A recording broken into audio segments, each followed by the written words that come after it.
Hello.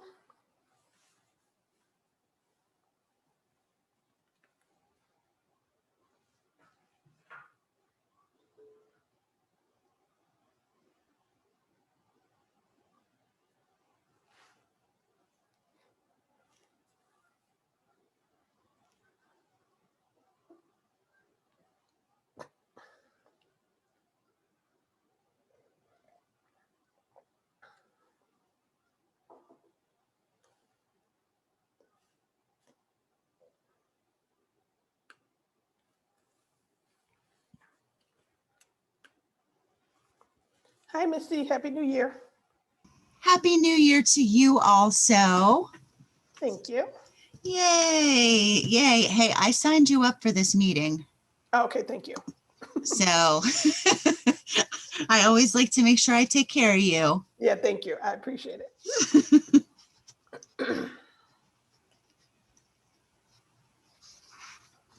Hi, Sherry and Kendra. Welcome. Hi, Cheryl. How are you? Good. How are you? I'm doing well. Good.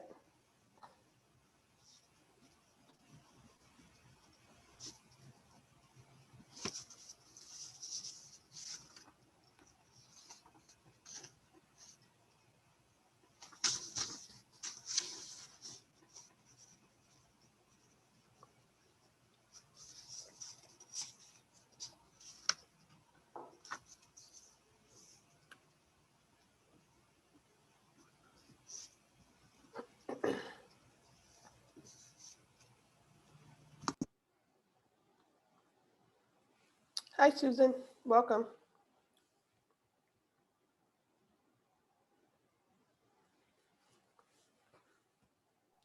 I'm muted. Are you the president now, or are you still the president-elect? Yeah, I'm president-elect. Okay, great. You know Yeah. what? I'm going to dial in just to make sure I don't have a problem. Let's see. Happy New Year, I should Thank say. you. Same to you. What a big night last night, huh? Yeah, it's I'm crazy. so excited. Yeah. So do you live in Florida, Susan? Wait, hold on. I got to turn up my volume. Okay. Do I know what? I said, do you live in Florida? No. Chicago. Why? Oh, okay. All right. No, I thought that I must have you confused with somebody else. Yeah. No Florida me. Okay, hold on. I'm dialing in.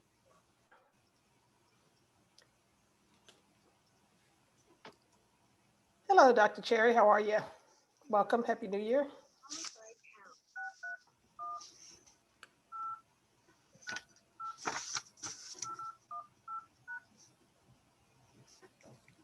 Hi, Kathy. How are you? Happy New Year. Happy New Year to you. Good to see you. Thank you. Same to you. Hi, Susan. Hi.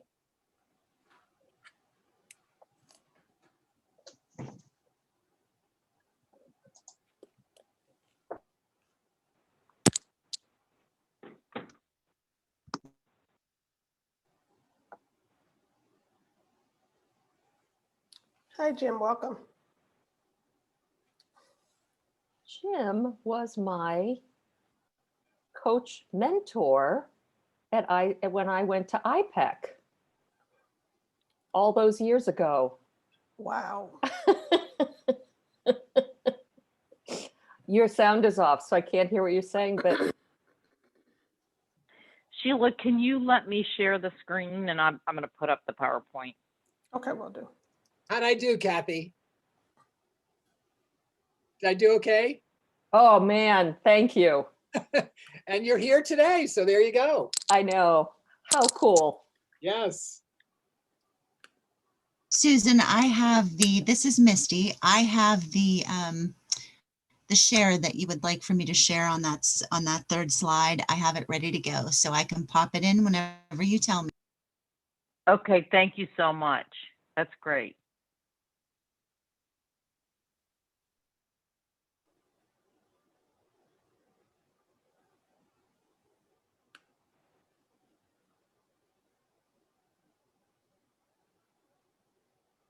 Everybody see my screen? Mm-hmm. So we're going to have announcements first, right? Yeah, I just have one.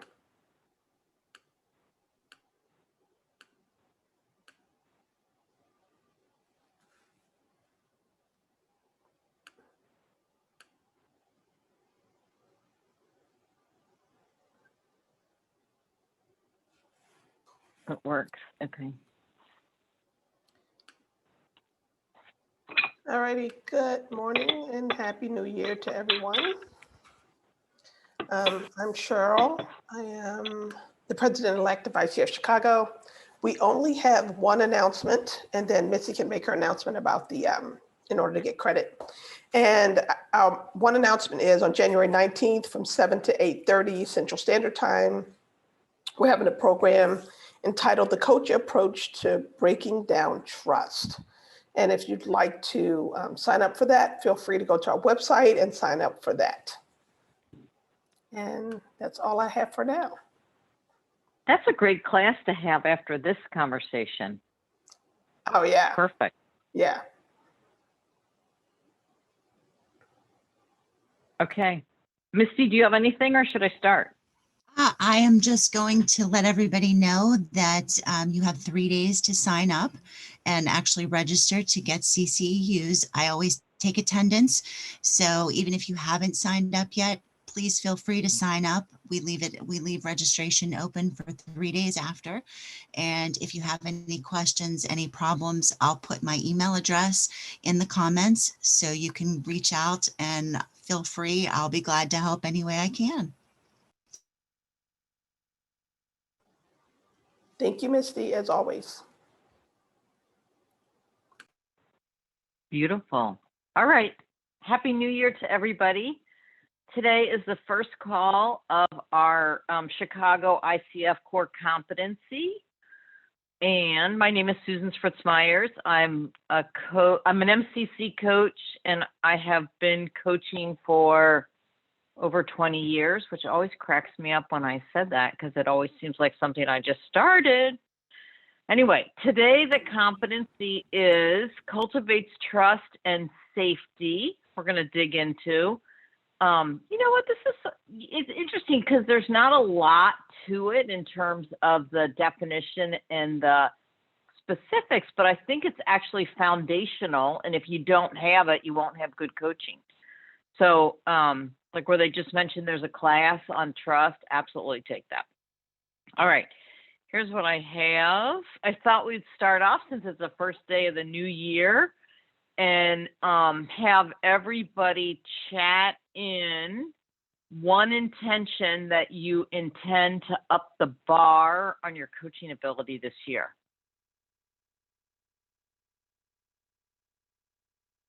So go ahead and do that. I gotta make sure I can see that.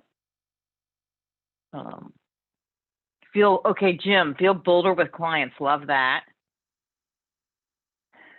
Oh, you can see. Wait, what can you see? It says your screen sharing has stopped. Let me try it again. Hold on. Thank you for that feedback. Give me a minute.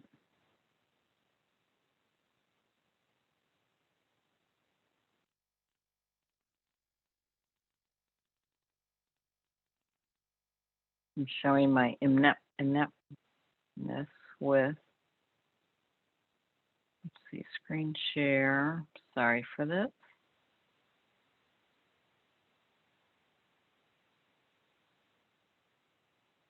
How about that? Is that the full screen? Nothing else?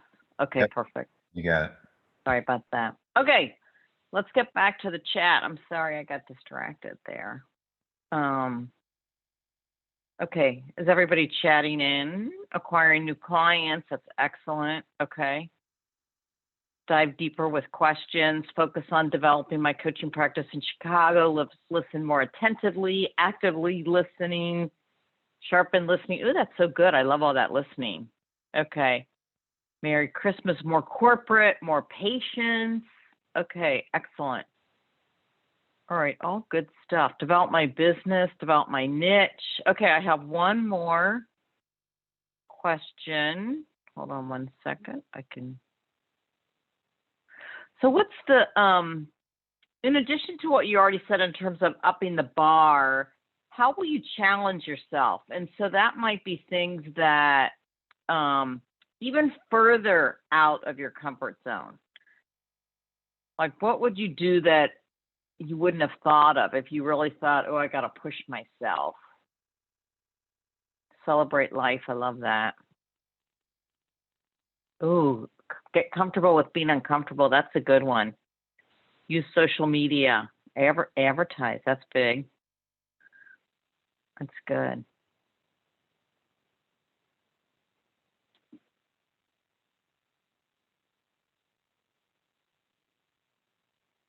More videos. 3-way calls to prospects, partnering organization. Great. Study for the MCC. Go for it, Dale. Excellent. All right. Anybody else? And you can, you know what? Remind me, we can chirp in at the end of the call and see if people have other things where you want to challenge yourself. I find sometimes the things, you know, a book that we used to study, I don't know if they have this at the very beginning of coaching at CTI, we all read Feel the Fear and Do It Anyway. Do you guys know that book?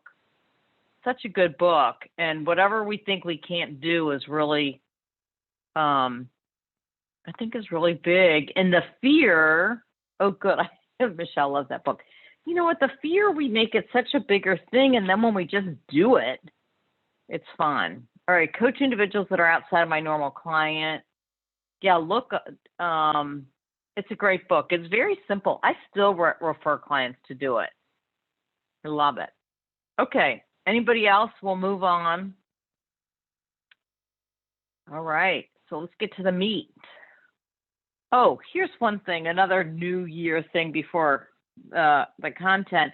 You know, every year, for many years, I give my coaching clients homework around this time of year. And I send it to them at the end of December and I ask them to complete it, and then we do it in January. And if most of them don't do it, we still do it in January, which is questions to close the year and open the year. And I used to do a really big, like 10-page document, and clients would do it. And then I noticed that people were not doing it. So in the last 2 years, I've made it very simple. Misty's going to put it in the chat for you guys. So the Word document that we're putting in the chat is the Word doc that I sent to my clients. I also blogged it yesterday. So I have a blog of about 1,500 people. I did the same. If you want to look me up, my website is www.susanspritzmeyers.com. If you look under blog, you'll see what I sent to people, which is basically saying, hey, here's the questions that I share with my clients. I encourage you to use them. And it's really just, thank you, Misty. Just an opportunity to, you know, ask everybody might already have something like this, but you can take whatever you want. The Word document's my letter, so just pick out what you want. And, you know, you could send it to a client before your session. You could say, what I often will do in the session is take notes for them and just let them do it off the top of their head. But it often will, like if you had a client for a long time, it can reestablish what was good last year. What did they learn? What do they want to take forward? What are their intentions for this year? Just to ground them. Like I feel like starting the year with that is very helpful. And if they don't want to do it, let it go. So, and I also would say do it with your own family, your friends, your kids, because, you know, the more work you do on yourself, the better. All right, that was just a fun share. I thought I was working on this. I would share it with you. Okay, the competency. Okay, so here are the new competencies, right? We have 8 now. Today we're working under co-creating the relationship, creating trust and safety. And just to remind you, here is the graphic that shows the old competencies and the new. So basically, sorry about that phone. Basically, it was establishing trust and intimacy with the client. It's now cultivating trust and safety. Pretty similar stuff. Oh, Danny, thank you for your thank you. Okay, so here is the definition on the ICF website for cultivates trust and safety. Partners with the client to create a safe, supportive environment that allows the client to share freely, maintains a relationship of mutual trust and respect. You know what pops in my head as I read that, when I get interviewed by somebody who's looking for a coach, I'll always say to them, I don't usually use these words about trust and safety, but what I will say to them is having a powerful coaching relationship for you is all about fit. And so you want to be able to trust that person. You want to feel safe. So if you're interviewing a few people, think about who's the coach that's going to let your warts out, right? Who you're willing to say anything to. And I think that's really about creating trust. Like, so you really want to start it in the very first conversation. Okay, so here are the specifics again on the site. So seeks to understand the client within the context of their world, right? So I think that's one of the most important things that we have to do in terms of who are the key people, what is the dynamic, what's the organizational context. You know, you need to know enough about their world. Like I always say, I work across industries. I don't really care what industry you're in. I think people and leadership is consistent, but you have to know enough about the game, the world that they're in. So if you don't know it, ask questions, right? Or even look it up. Like in the last couple of years, I've been coaching lawyers, which I never did before. So sometimes I'll look up things that they say, not about the delivery of their law, but maybe the dynamics of compensation in their world. I mean, I want to know about what's happening in their environment, because every time they're talking and I get what the dynamics are in their world, I'm really building trust. I'm creating safety. So make sure you understand what's going on. Show respect for them, whoever they are. What I was thinking about for this one time, so I'm Jewish. One time, this was a long time ago, I did an intake with somebody. It was day one. She was a born-again Christian. She was a financial salesperson. And what she said at the end of the 2-hour meeting was, I got what I came for, I'm done. And I thought, well, that's really funny. But she was completely satisfied because she felt like she had sort of lost her way and her business wasn't tied to her religion anymore. And in that conversation, she felt like she found her way back. And so I thought, well, that's not what I expected, right? Internally, I was sort of bummed we weren't going forward. But I really respected her and was delighted. First of all, I thought that was so funny, you know, that I could do that. But that's the coaching process. So I respected her. I respected her world. I brought curiosity. And,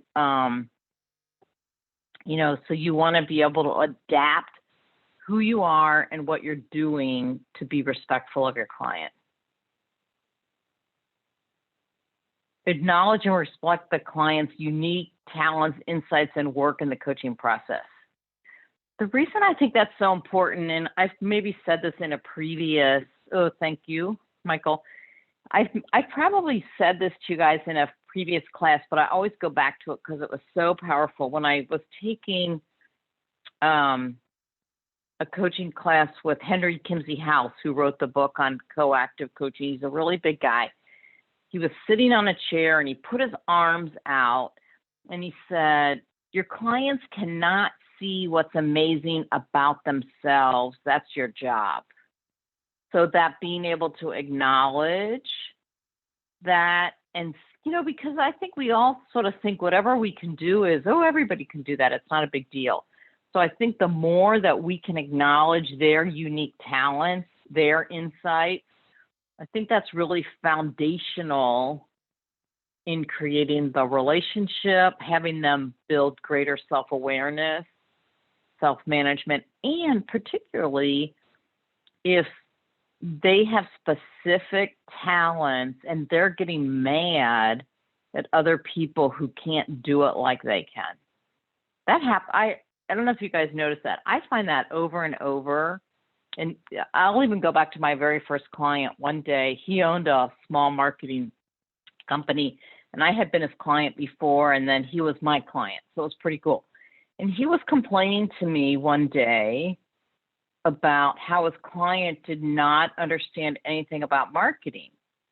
And I stopped and I looked at him and I said, you know, Mike, that's why you have a business. You have a great business because you get it and they don't. So you want to be respectful and be thankful that that's what you have. Now, let me stop. We have 3 more skills that we're going to look at, but does anybody have any comments specifically about these 3 skills? Okay, Danny says it feels like these skills start with listening. Absolutely. Have to listen. Have to listen and hear deeply and with curiosity. I think that's a really good point.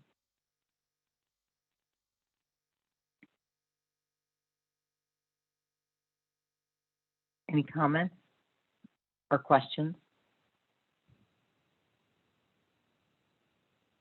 Nope. Okay, we'll go on.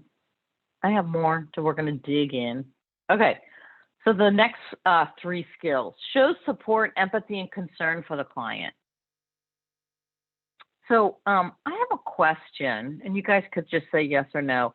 Do you feel like as a coach, it's easier to show empathy to your clients than your friends and your family?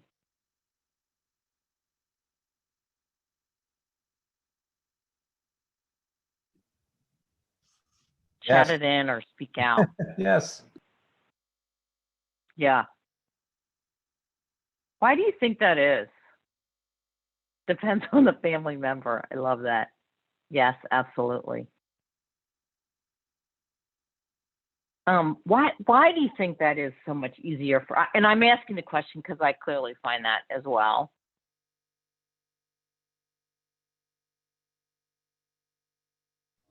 Yes and no. Kathy, will you speak to that?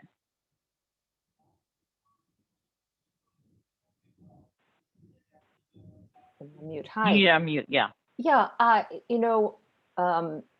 When I was in management, my role there was I was there for a particular reason, and so it's just I'm mindful of the reason why I'm there in the first place, and so I tend to think of that overall as part of the roles and responsibilities of me being a coach and really showing up for my client. All right, that makes sense. And Maureen adds, emotions and relationship history make it more complicated with family. I think that's true.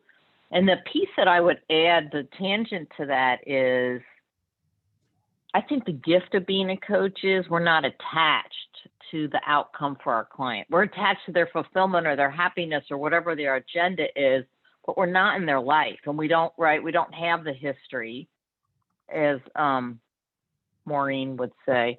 You know what? I like to think about that coaching is a great teacher to each of us coaches to take it back to our life, right? So I would here's a possible up the bar for you for this year. See if you can have more compassion with your family members, particularly the ones that trigger you.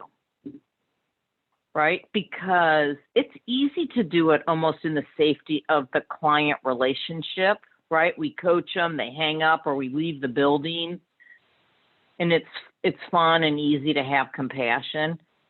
The hard work is really in and compassion for ourselves, right? It starts there.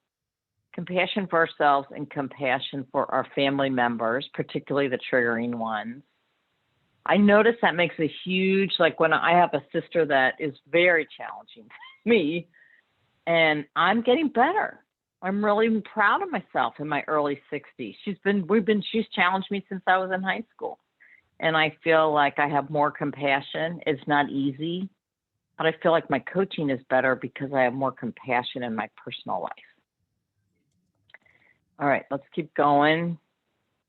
Acknowledge and supports clients' expression of feelings, perceptions, concerns, beliefs, and suggestions. I think that's similar to the previous one, right? So I think our goal as client is to pull it out, right? Like they might want to step over it, but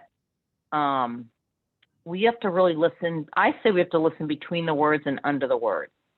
So this week, I'm taking a class with one of my coaching friends I met 20 years ago, and we're taking this class where we're listening to master coaches and then we're debriefing. And the session that we listened to this week, my sense was, even though she was a master coach, I did not think she did this. The client was having significant health issues, and that was her topic. And I felt like the coach was up here and the client was down here. And that she was sort of checking the boxes, the coach was, but I felt like she really didn't acknowledge or support the challenge, the physical challenge, the emotional challenge, potentially the spiritual challenge of what the client was doing. So it didn't feel satisfying to me, even though she's a coach teacher and, she was using some nice skills, but I don't think she really connected and got the client at the core of, it probably was empathy or even just understanding of what the coaches or the client's issues. So here's one thing I think about in terms of a metaphor for me, and I will say this to clients, is that the coaching relationship is the client's going forward in their life and they're walking on their path. We come in as clients and walk with them for a while, and then we leave. And hopefully we leave them in a better place with new ways, perspectives, and new ways to think about things. But I think we have to be willing to get into whatever the yuck is for them. Like what I noticed at the end of that coaching call, the client or the coach was nervously laughing. And I felt like the nervous laughter was because she did not connect with her client and she didn't know where to go. She was pretty textbook by it. I like Heather's comment, not to coach your family, right? Good point. We do not want to be coaching them. We just want to be compassionate. All right, the last skill. Demonstrates openness and transparency as a way to display vulnerability and build trust with the client. So openness and transparency, I think, are really, really important words to build trust and safety. So one, your goal is to get your client to have more transparency and more vulnerability, because that's where opportunities grow for them. And as a coach, you need to be doing it yourself. And that might be in really simple ways. I mean, it could be, I'm not sure what question to ask you, or I'm not sure what to say. Like, you could show your own vulnerability as a coach, is one thing. Or I made a mistake, I should have done this. Like, be real.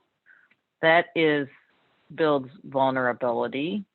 And you might have a really small, simple story about your own challenge, right? We don't want to overload the client with our stories, but when we reveal what's been hard for us, I think that's really huge in terms of building trust and vulnerability. All right, any comments?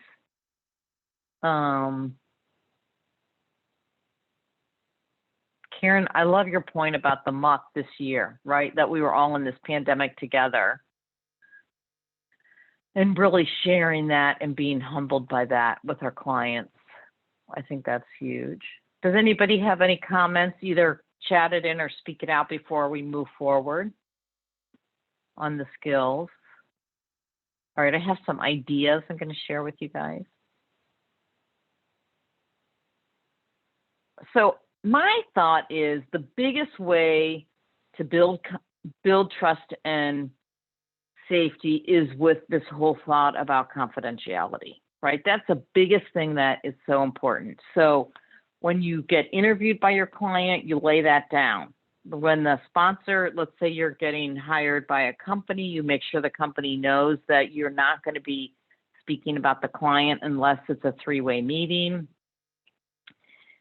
Make sure you understand the rules of the company, right? Like, what do they expect you to share? So sometimes, you know, there's lots of coaching companies now that have like software where you have to put in, here's the agenda or whatever, but you want to make sure that you're sharing with your client what you have to share back, right? So they always feel like you've got their back. If there's going to be a meeting with the boss, you know, I'll have 1 or 2 sessions with the client to review either in writing or verbally what we're going to talk about with the boss.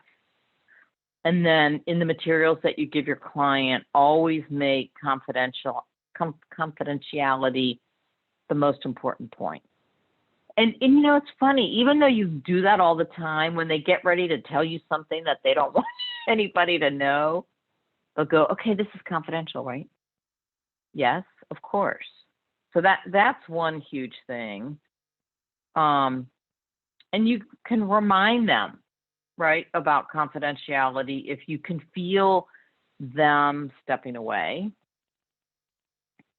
And I talked about this a little bit before about being vulnerable and open about yourself. Be real. And the other thing I would say, when your client shares with you something that's really significant and hard, I think you want to really honor the trust that was put in you. And I have a good example about that. A few years ago, a while ago, I was coaching at Allstate. I was coaching a guy. I used to do a lot of Colby work, so I knew a lot of them in terms of teamwork, but I didn't always do a lot of individual coaching. So I start day one, I'm coaching a guy. He's in marketing. He's a smart guy. He's very quiet. I've known him for quite a while. And at the very end, he says exactly that point. Okay, so this is confidential, right? And I know he's going to tell me something big, right? And I'm thinking to myself, I don't think he's going to tell me he's gay, right? Like I'm thinking, what could he be telling me? But it's something where he's going to lay something big in here. Yes, it's completely confidential. He does tell me that he's gay. I was shocked. And it was fascinating because, you know, one of the criticisms of him as a leader was that he was distant, right? He didn't make time for, and this came out on a 360, he didn't make time for the people that worked for him. He didn't share about what he was doing on the weekend. I think he was like changing pronoun business. And so that became really significant in that coaching relationship because and I learned more about it at the time from a good friend of mine who had worked at Arthur Andersen and who was gay. And this whole point, I don't know if you guys have had this experience, and it could be gay, it could be anything that somebody's hiding. But if you're hiding something, in this case, you know, being closeted about your sexuality, it shows up. And so that was huge in terms of getting him to reveal, be more vulnerable, be more engaged with his team. And he said it was not safe to ever reveal that at that company. The next job that he went to, he did reveal it. And so, and you know what, I don't talk to him very much, but whenever I do, there's just like a little lovely connection because he trusted me, and that became really foundational in the work that we did with him. So, you know, your job is to create that space of safety. Like if I could say anything That's the most important thing. How you be has to be about safety for your client. That's sort of, I think, the bottom line on this one. All right, let me go. I got some more ideas that I just thought I would share with you. I like to tell clients that I have an intake form that is, ask them lots of deep questions, but I like to tell them that they're going to look at parts in themselves that they haven't considered before. And, are they successful in their own definition of success? What's keeping them up at night? Where are they getting in their own way? What we would consider typical questions. But I want them to know that it's going to be difficult and that do the best they can and we'll discuss it. So I feel like, even day one, it's really critical that we hit the ground with safety. All right, your energy is really critical. So you have to be warm and you have to be curious and you have to not judge, right? You have to make sure, like even in your head, if you think, oh, I don't know about that, you have to make sure that you are totally accepting of your client and you have to manage your own triggers. So I thought about that is that if you do get triggered, that you have either a mentor coach, a peer coach, anybody where you have somebody, like I had a great coach probably for 10 years. She was my corporate, sort of helped me get really comfortable with corporate. And a lot of my coaching with her, I was debriefing, here's my client situation. I'm not sure if I'm doing the right thing. Here's the challenge. Have a place where you can vet those things, because your job is to totally be present without any judgment of your client. And I mean, we're human, right? Like people show up with all our stuff, right? We attract those people so we can work on it. Make sure your EQ is good. Make sure you can read and manage yourself and others' emotions. So catch yourself, like you could be vulnerable if, you were triggered. I feel like the key is I'll say this to clients, is I'm reading below your words and I'm connecting things. So a lot of that is emotional intelligence. It is situational, like tie it back to the organization or, anytime where you can connect pieces for them that they couldn't connect before, I think that creates more safety and trust. I've said this to you guys on other classes, if you've been here, is be reflective. And the key is, however you want to practice, but your goal is to be more present so you can listen better. Like we saw that in the beginning, that everybody wants to be a better listener, which I love.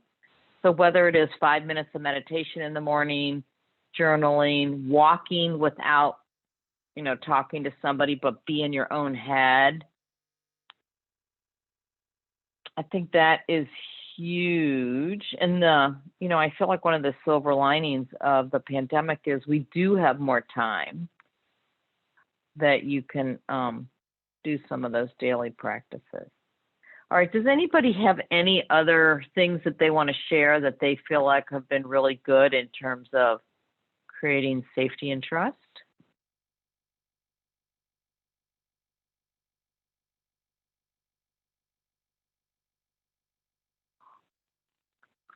You guys are so quiet today. Okay, I'll keep going. I hope this is helpful. It's fun. I mean, I'd like to think the reason that we're coaches is because we like to do this, right? It's fun. That's why Could we I like say- our, yeah. Susan, I'd like to suggest I was reflecting recently on on an experience that I have often with clients, and that's a pretty intense presence. And I don't know how exactly to describe it, but the presence is a kind of like being 100% there at the table with them. It's much more difficult using Zoom to do that, frankly. But it strikes me as something that many of my clients comment on as something that makes them feel quite safe. And I'm not altogether sure. It's a somatic experience, right? It's an energetic and somatic experience. It's not something I necessarily create intentionally, but it has something to do with sort of a depth of compassion. So I love this area of presence. I think is super important. Right. That's so interesting. So your clients maybe are liking Zoom better than you are? Like the fact that they're really connected to you? Is that No, I'd they say feel for your me, presence? no. I'm just saying that this is more difficult to achieve in Zoom, but when I'm meeting clients face to face, I was actually having this experience and reflected back to me. Oh, So so that's I don't get it. interesting. Right. So maybe your challenge this year could be to create that on Zoom, right? Interesting. That because my guess is you can do it. Right. All right. That's interesting. Do others feel like that it's harder on Zoom to create that connection, the connection that creates the trust and safety? My preference is FaceTime by far. Most of my clients have FaceTime, and I feel I'm literally in their home with them. So, and the picture is a lot clearer. So for me, FaceTime works beautifully. If we have to do Zoom, I'm fine with Zoom as well. There's a little bit more of a distance, and sometimes the connection is not as good. That's interesting. Yeah, so I encourage. I'm a real proponent of FaceTime if you've got that capability on your phone. Makes a big difference. All right, that's good. Yeah, Heather says the same thing, that she prefers that. Yeah, This that's is interesting. Karen. It depends on the client. I Go can ahead. definitely appreciate, I think, the move to the digital, if you will, with coaching and using these different forums. For me, when I got into coaching, it was all remote from the beginning. So I think for me, in-person coaching would be more difficult. Honestly, it sounds weird to say that, but there's almost like this confessional effect. I think I found a little bit in whatever platform the clients comfortable with. But I think kind of as I think it was Jim that was saying, it's almost like I've been in my clients' laundry rooms, or like in their car, and so it's almost like you're kind of getting into a space where the client is almost like the truest part of themselves in some ways, and like really open to revealing themselves for you. So I think it would actually be really fascinating to do in-person coaching, because I think honestly of maybe 1% of all of my coaching maybe has been in person. But I know that this has been a transition for a lot of people on both sides. Right, that's interesting. Who's talking? I couldn't find who was just saying that. This is Karen. Oh, Karen. Okay, thank you. You know what's fascinating, Karen, and I'm glad you said that. I think for long before Zoom, I would coach on the phone or in person. And one thing I thought, and I wonder if this lands for you as well, that I felt like I was a better coach on the phone. And the reason I think that, and I don't think that's true about Zoom, but on the phone that you're not seeing. And so I always felt like I was willing to, I was listening more deeply because I wasn't in their presence. Nobody had to worry about that they looked good, right? You weren't seen. And then I felt like I was willing to sort of swing bigger on the questions that I would ask, because I didn't have to put on like the good outfit and go to the company. Zoom, you are being seen, right? Or you're even watching yourself, which can be annoying.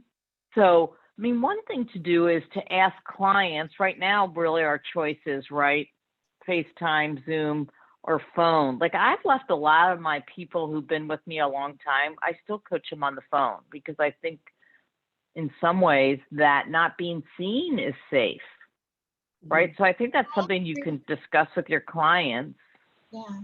And it and almost see allows what for, they, sorry. go ahead.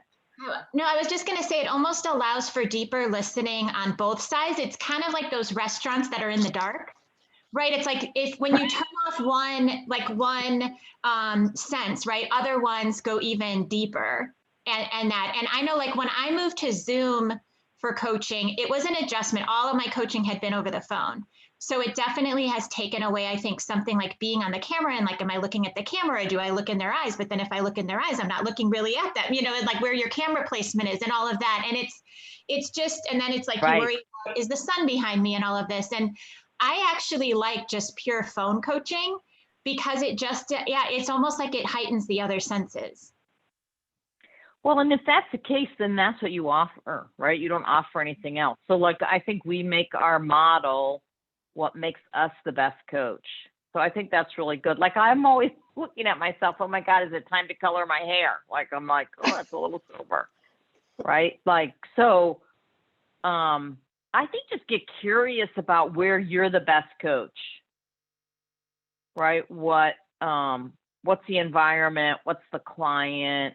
I think that's also like what kind of, sort of bigger context, but like what kind of clients are best for you? Like if you've had clients where you thought, you know what, that wasn't a good client for me. And when that shows up again, you might know it. All right. So wait, Anna has a question.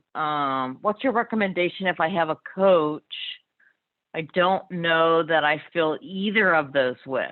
Oh, that's such an interesting question, Anna. And probably for everybody, if you have a coach and you don't feel safe and trust, I would suggest that two different things. One, discuss it with your the coach, right? I mean, that would take courage to do. Or two, maybe end the relationship and look for another coach. And I think it's completely fine. Like one time I took a coaching class and I loved this one teacher and I hired her to be my coach. It was the worst coaching relationship. It didn't fit for me. And what I realized over time, what I would say is, I feel like I'm standing in the dining room and she's coaching me from the living room. Like we were in different rooms. And what I learned from a spiritual teacher, what she said to me about that relationship, that we were on different spiritual planes and so that wasn't working. And I don't know if anybody knows or has studied this area of the levels of ego development. What they say in that, there's 8 levels. I won't go into that. That's a whole nother thing. But what they sort of say is you can coach people who are at your level or one level up or one level down. But people that are really in a different place from you is very difficult to coach. But I would say, Anna, think about, should that person be your coach? And either discuss it with them, but I would go and interview some other coaches. All right, setting the tone from the beginning is really important. Confidentiality is really important. I'm just trying to stay up with your comments. All right, let's move forward because I have a few more pieces of content. So I always put this in here, and is how does your intuition support cultivating trust and safety? So so intuition, I think, is really critical, that we're always paying attention to our intuition and that we're up in the bar. That could be something that you would challenge yourself to do this year, is use more of your intuition and even listen for their intuition, right? It's completely possible that you are listening so deeply that not only you hear your intuition, but you're hearing their intuition.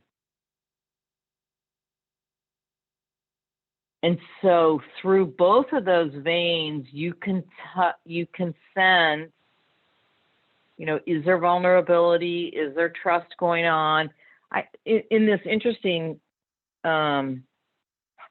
video where we were watching a master coach this week, the master said to the client, "Stay with me." And it was on Zoom. And what she said in the debrief later was, it was somebody that she coached before, is that the client had a tendency to pull back into herself when she got afraid. And so the coach was saying, don't go away. I thought that was really cool, right? So you can get that through intuition. Any thoughts before I move forward? Okay. I'd love that as a challenge, though, for you. If you're not using your intuition, think about that as a bar. Okay, so here are the markers. There's 4. Could I raise one other question before you go on? This is Bob. That Don? Bob. Okay, Bob. Yeah. It would be interesting to understand or hear what each of us experiences as intuition. It may feel like I know what you mean by intuition, but the distinctions you make around intuition may be different. You know, that's for example, so good. Because I think when I was talking earlier about being present, what I was describing was a way of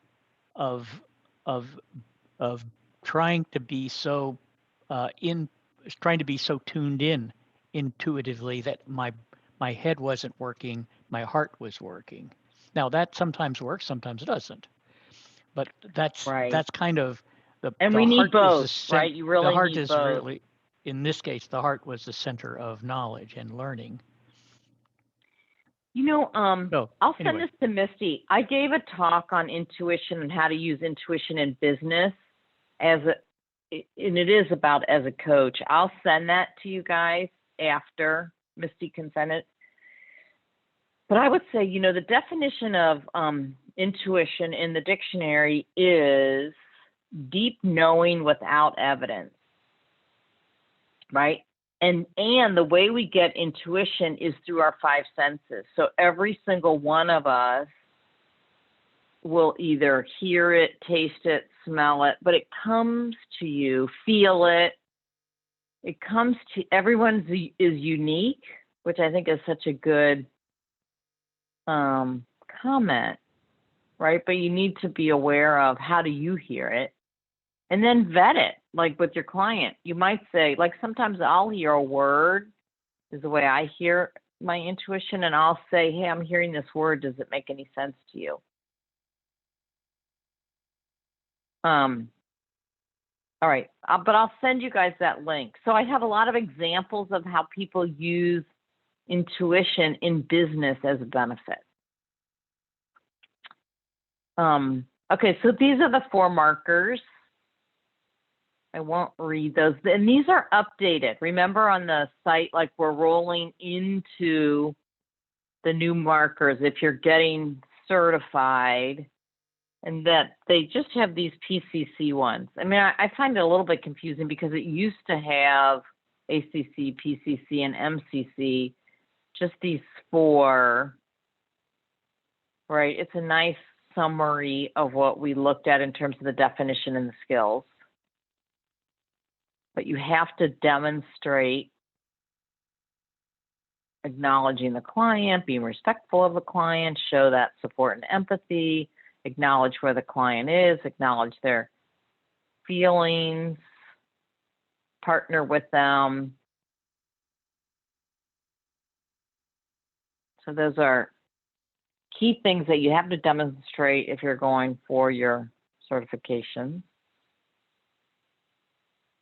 Okay. Simple. I like the simplicity of it, honestly. Any comments? I just have a couple more slides. Want to honor the time. All right, don't so does have anybody have, a comment on the um, markers. yeah, I was just wondering if there's anything that you can speak to around, so coaching circles are starting. I mean, I know they've been popular for a while, but I've been hearing more and more about them, about creating, you know, trust or safety in a group coaching environment. where you're coaching to a group, like a team or any kind of established group, right? Right. Well, I'm thinking the very first thing that has to be confidentiality, right? That everything stays in that room to maintain safety, right? That's the, and that anything can come in. I don't know, my thought is it's really all about confidentiality. Does anybody have something that they would add to that?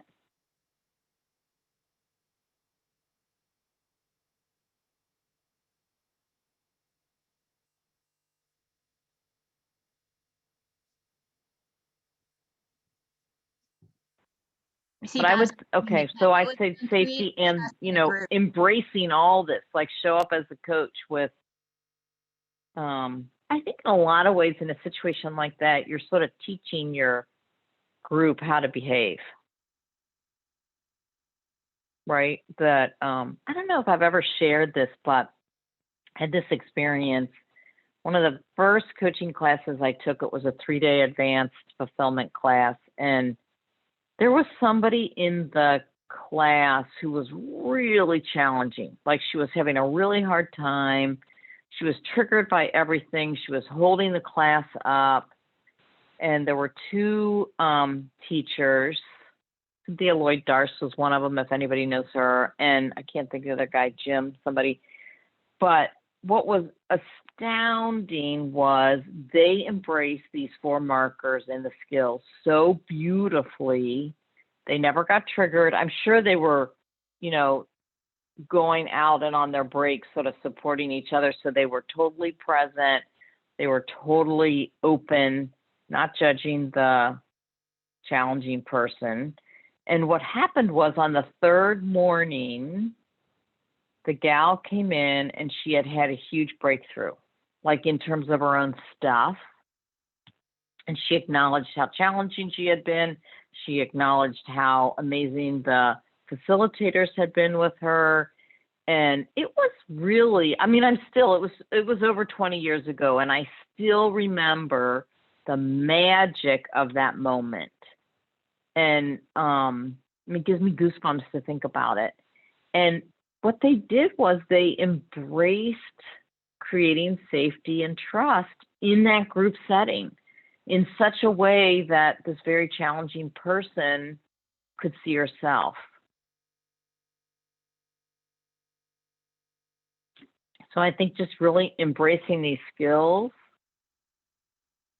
with love, without judgment. I didn't say with love. I think that's an important thing, no matter where we're coaching.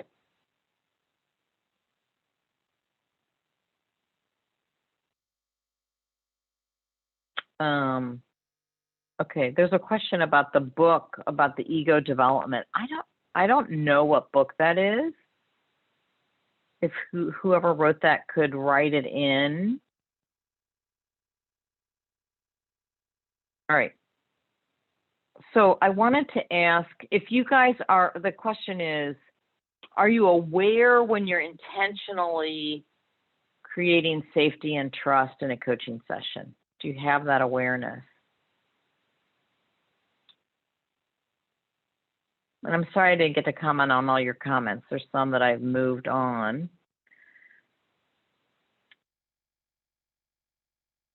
You guys have that sense?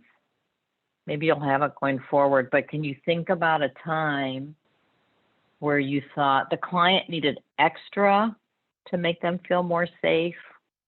Or if this is part of my process, this is how I create safety?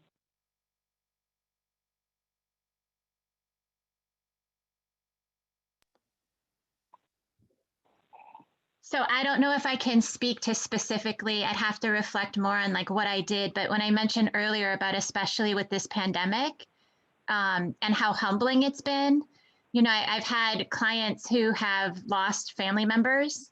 And so it's processing some of that grief with them, not from a therapy or counseling standpoint, but you know, that I have another client who recently, and then again, it's been, I mean, not a challenge to me, but really a growth opportunity for me to understand too my responsibilities as a coach, but also my abilities. Is I had one client, you know, very, for lack of a better way to say it, very like manly man, right? Who broke down and said, you know, I think I'm depressed. I think I need to see a therapist, you know, and being able to kind of go there with him. And then my role with him was around how being a support to him as he navigated that process. But it's been, I like I said, I don't know what creates that environment, but it's been very humbling being on the That's journey. beautiful. Good for you. Right. So you definitely did it. You did it probably beautifully and effortlessly. Like when our clients weep with us, we've done it. But leaning on, I've that's definitely been leaning on like my own mentor coach and things like that to be like, okay, like when you're dealing with, you know, like again, some of those ethical elements of when it's coaching versus when it requires something more. So it's also definitely been a growth for me to kind of walk that line. Right. That's a really great thing to discuss with a mentor coach. And if you don't have that, like if you have a colleague or teacher who is a therapist and a coach or friend, right, to say, okay, will you help me sort this out? I want to see which goes in which bucket is really good. Okay, Victor, thanks. He put the ego stages in there. Okay. Let's see. And now we have 3 minutes left. Has anybody had a hard time maintaining trust and safety with a client?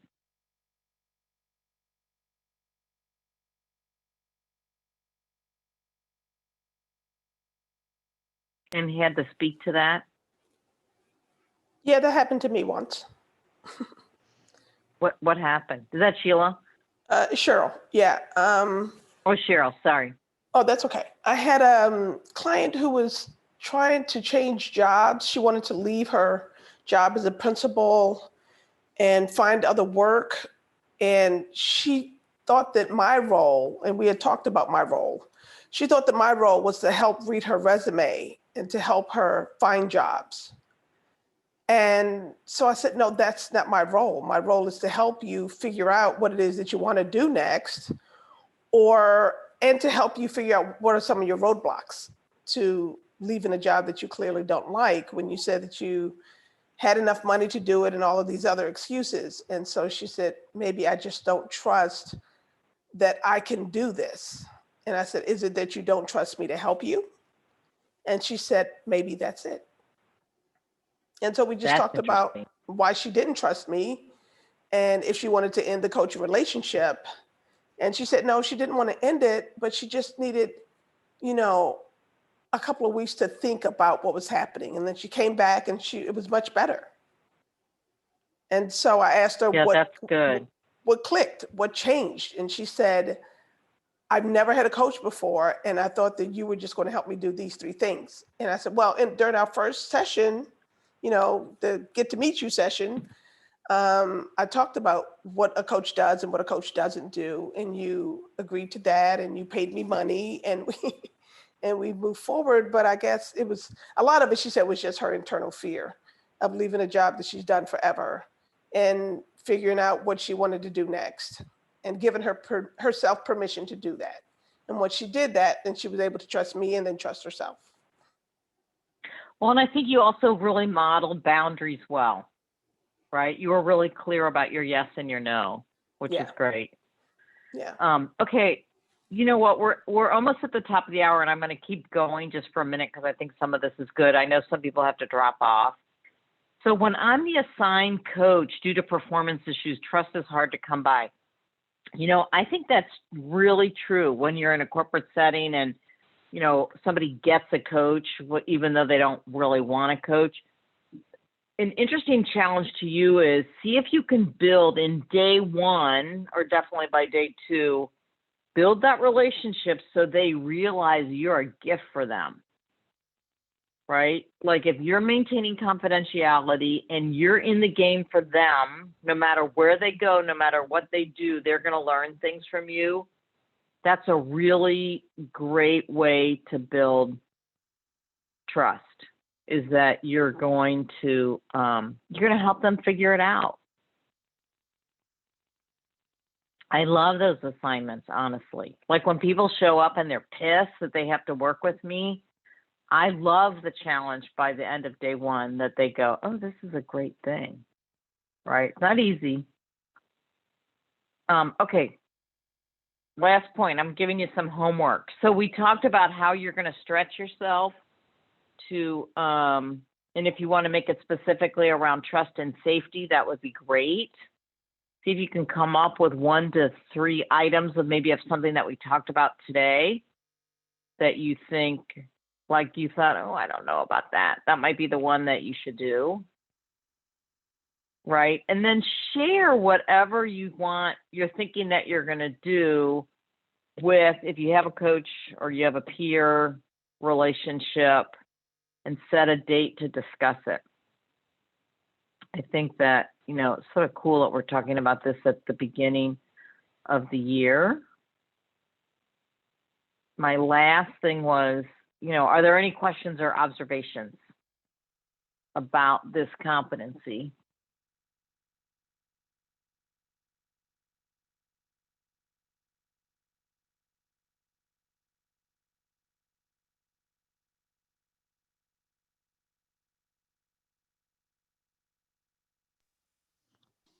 Would you mind, Now the- Susan? Go- Sorry, this is Sylvia. Would you mind terribly showing that that homework screen again, please? Sure, of course. Let me go back. Thank you. I said Perfect, this thank you. once, but I think the key is sure. I think the key to be able to create trust and safety is to create it with yourself. We sort of touched on that, but do you trust yourself as a coach? Do you and I notice over time, I think that gets better. Like in the beginning, you might be thinking, oh my God, can I coach this person? Am I going to be a good enough coach for this person? And I think the more we coach and the more challenging people that we coach and we do it well, I think we up the bar on our own level of trust of self. Like what I would say to you is, I trust the process of coaching. Like I don't trust that I'm not worried that I don't have the right answer anymore, like I might have been in the beginning, because I just trust the process of coaching. Like if you get quiet, you create that kind of safety, you are respectful, you ask questions, even if you don't know specific things about their world, or you think, oh my God, they're so smart, they're intimidating.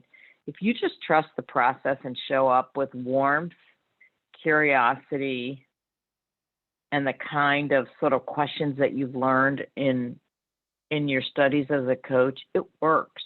I mean, coaching's magical. And so I think that whole thing about trusting yourself is the key to the magic.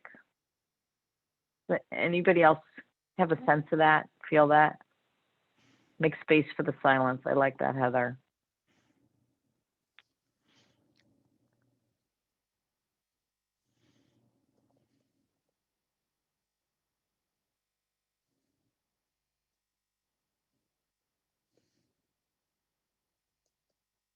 You guys are so quiet today. That's hard. I would say as an extrovert, Pete, that's the hardest thing for me with Zoom. Oh, Bob says, seems lodged in my semantics. That's cool. Trust yourself and let the process work. Yep, I think that's right, Danny. I think that we can trust, I mean, there's going to occasionally be people that it's hard to do it with, but I think if we show up with love, compassion, respect, curiosity, a trust, a coaching foundation, we'll do it. All right. Thank you, Bob. Thank you, Michelle. I think that's it for today. All right, thank you so much, Everybody have a Susan. great year. Yeah, great information as always. Happy New Year's, everyone. All right. Good. Right. Oh, and I'm waiting for the next announcement on the next book club. Oh, You yeah, guys know that yet? no. We have to get the No. committee All right. together to start working on that. So, you know, this is totally separate from the competencies. I joined the book club when they did CAS this year. It was, and this is sort of ironic. Tonight I'm having my traditional book club, and we're having the question of what book last year left the biggest impression upon you? And I am saying CAST and the opportunity to be in that coaching book club. It was phenomenal. Yeah. So I it say was. that when the next book club comes out, really consider doing it. It was one of my best experiences, I feel like, in 2020. Yeah, mine too. So thank you. It was great. Thank Yeah. you. Thanks, Okay. everyone. All right, guys, have a great year. All right, see you. I'll see you in again another soon. talk. Okay. Okay, bye-bye. Okay. Bye.